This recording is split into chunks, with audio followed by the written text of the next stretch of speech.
Hello મિત્રો, જય શ્રી કૃષ્ણ. આપ સૌનું સ્વાગત કરું છું મારા ચેનલની અંદર. કેનેડા તરફથી ફરી એક નવા અપડેટ જે પીઆરને લઈને અપડેટ છે, જેની અંદર ઓન્ટારિયો, બ્રિટિશ કોલંબિયા અને મેનિટોબાએ પીએનપીના નોમિનેશન રિલીઝ કર્યા છે.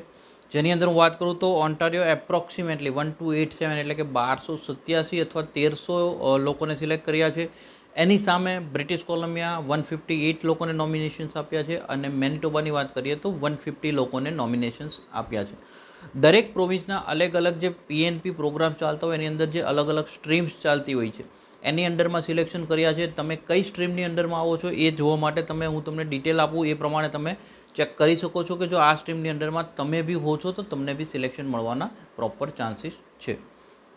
હવે વિડીયોની અંદર આગળ વધતા પહેલાં ચેનલ પર જો નવા છો તો સબસ્ક્રાઈબ કરી દેજો. મેક્સિમમ લોકો સુધી શેર કરવાનું ના ભૂલતા. Spread education, support education. Main આપણે પહેલી વાત કરીએ ઓન્ટારિયો પ્રોવિન્સની. ઓન્ટારિયોની જો આપણે વાત કરીએ તો ઓન્ટારિયોએ એમની જે બે સ્ટ્રીમની અંડરમાં સિલેક્શનો મોકલ્યા છે, જેમાં એક છે એક્સપ્રેશન્સી સ્કિલ ટ્રેડની સ્ટ્રીમ છે અને બીજી જે સ્ટ્રીમ છે Ontario immigration nominee program OINP પ્રોગ્રામની અંડરમાં સિલેક્શનો મોકલ્યા છે. જેમાં કટ ઓફ સ્કોરની હું તમને વાત કરું, 400 યા 435 ના સ્કોરની વચ્ચેના જે સ્કોર્સ હતા એમને નોમિનેશન સર્ટિફિકેટ્સ મોકલવામાં આવ્યા છે અને ડિમાન્ડ વાઇડ એનઓસી કોડની જે ડિમાન્ડ છે એ પ્રમાણે એમને સિલેક્ટ કરવામાં આવ્યા છે.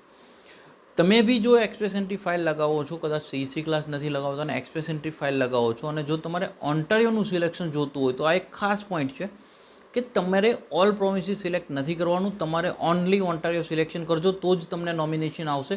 બાકી આ જ નોમિનેશનના ડ્રો પછી ઘણી વખતે અમને કોલ આવતા હોય છે કે સર મારો સ્કોર બી 400થી લઈને 435ની વચ્ચેનો હતો, બટ મને કેમ ઓન્ટારિયોનું નોમિનેશન ના આવ્યું, ઓન્ટારિયો સિલેક્ટ કર્યું હતું તો બી મને કેમ એ સિલેક્શન ના આવ્યું. તો એનું એક મેઇન રીઝન એ હોય છે કે તમે ઓન્ટારિયોની સાથે બ્રિટિશ કોલંબિયા, આલ્બર્ટા, ઓલ પ્રોવિન્સીસ આવી બધી જે ટિક્સ હોય છે એ તમે કરી દીધી હોય છે, એટલે કારણે ઓન્ટારિયો તમને પ્રાયોરિટી નથી આપતું. ઇવન ધો બીજા પ્રોવિન્સીસ બી જ્યારે ડ્રો કરશે તો તમને પ્રાયોરિટી નહીં આપે. તો જો તમારો આ ફોકસ હોય કે તમને બી ઓન્ટારિયોમાં આ સિલેક્શન્સ મળે તો તમે આ ભૂલ ના કરતા, તમારે એ ટિક કરવામાં ઓનલી ઓન્ટારિયો જ સિલેક્ટ કરવાનું રહેશે. હવે આપણે બીજું પ્રોવિન્સ એટલે કે બ્રિટિશ કોલંબિયા પર આગળ વધીએ. બ્રિટિશ કોલંબિયા પ્રોવિન્સની જો આપણે વાત કરીએ તો બ્રિટિશ કોલંબિયાની જે બી સ્ટ્રીમ્સ ચાલે છે એમાંથી મેઇન આ વખતે બે સ્ટ્રીમ પર ફોકસ કર્યું છે અને એમણે જે ફોકસ કર્યું છે એની અંદર એમના મેઇન 5 ઓક્યુપેશન ફરી એક વખત એક્ટિવ થયા છે. આગળ આપણે જોઈ લઈએ બ્રિટિશ કોલંબિયાની સ્ટ્રીમ્સ કઈ છે, તો કે skill worker and international graduate stream છે અને બીજી છે BCPNP British Columbia provisional nomination program. આમની અંડરમાં સિલેક્શનો કર્યા છે.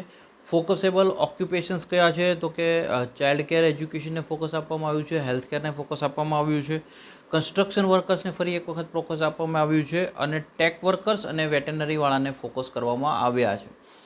5 ઓક્યુપેશન જે લગભગ લાસ્ટ ડ્રોની અંદરથી 2 કે 3 મિસિંગ હતા એને ફરી એક્ટિવ કરી દેવામાં આવ્યા છે. હવે પોઈન્ટ વાઇઝ જોઈએ કે 40 કેન્ડિડેટ્સ હતા, ટોટલ સિલેક્શનો 158 હતા, એમાંથી 40 કેન્ડિડેટ જે છે 83ના સ્કોર પર ચાઇલ્ડ કેર એજ્યુકેશનવાળાને ફોકસ કરવામાં આવ્યા હતા. કન્સ્ટ્રક્શન વર્કર્સની વાત કરીએ તો 31 કેન્ડિડેટને 88ના સ્કોર પર સિલેક્ટ કરવામાં આવ્યા હતા, જે CRS લાસ્ટ કરતાં ડાઉન આવ્યો છે. ત્યારબાદ વાત કરીએ તો 18 કેન્ડિડેટ્સ એવા હતા જે હેલ્થકેર ઓક્યુપેશનના હતા અને એમનો સિલેક્શન પોઈન્ટ જે ક્રાઇટેરિયા છે 99નો સિલેક્શન કરવામાં આવ્યું હતું. 69 કેન્ડિડેટ્સ ટેક વર્કર્સ, લાસ્ટ ડ્રોની અંદર ટેક વર્કર્સ મિસિંગ હતા એટલે એની રિકવરી આ વખતે કરવામાં આવી બીકોઝ સૌથી હાઈએસ્ટ નંબર 69 લોકોને સિલેક્ટ કરવામાં આવ્યો છે જે ટેક વર્કર્સને ફોકસ કરવામાં આવ્યું છે અને જેની અંદર CRS સ્કોર 118નો રાખવામાં આવ્યો હતો. અને વેટરનરીવાળાની હું જો વાત કરું તો 18ના સ્કોર પર 5 કરતાં બી ઓછા લોકોને સિલેક્શનો મોકલવામાં આવ્યા હતા. અને આ બાદ સૌથી લાસ્ટ પ્રોવિન્સ એટલે કે મેનિટોબાનું જે પ્રોવિન્સ હતું એના વિશેની વાત આપણે કરીએ. મેનિટોબાની જો વાત કરીએ તો મેનિટોબાએ 2 રીતે સિલેક્શનો કર્યા છે. ટોટલ 150 લોકોને સિલેક્ટ કર્યા છે.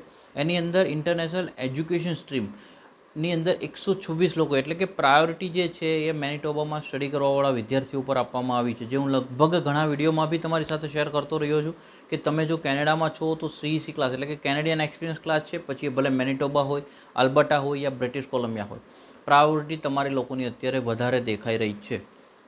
હવે આની અંદર હું તમને વાત કરું તો નો મિનિમમ સ્કોર એટલે કે કોઈ સ્કોરને ફોકસ નથી કરવામાં આવ્યું. એમનો મેનિટોબાનો એક્સપિરિયન્સ હતો, મેનિટોબાના એજ્યુકેશનને લઈને 126 લોકોને સિલેક્શનો મોકલવામાં આવ્યા છે. બાકીના જે 24 કેન્ડિડેટ્સને નોમિનેશન અથવા સિલેક્શન મળ્યા છે એમને 727નો ઇન્ટરનેશનલ સ્કિલ વર્કર કહી શકો તમે અથવા ઇન્ટરનેશનલ વર્કર ઓવરસીઝ કેટેગરીની અંદરમાં સિલેક્ટ કરવામાં આવ્યા છે, જેની અંદર 727ના CRS પર એ લોકોને સિલેક્શનો મોકલવામાં આવ્યા હતા. ટોટલ 3 પ્રોવિન્સ એટલે કે ઓન્ટારિયો, બ્રિટિશ કોલંબિયા અને મેનિટોબાએ પ્રોવિઝનલ એમના જે લાસ્ટ વીકની અંદર જે એમને સિલેક્શનો મોકલ્યા છે એની ડિટેલ માહિતી મેં તમારી સાથે સરળ ભાષામાં ટ્રાય કરી છે, શેર કરી છે. જો સારી લાગી છે એક લાઇક કરી દેજો, મેક્સિમમ લોકો શેર કરવાનું ના ભૂલતા. Because spread education, support education. So much. જય હિન્દ, જય ભારત.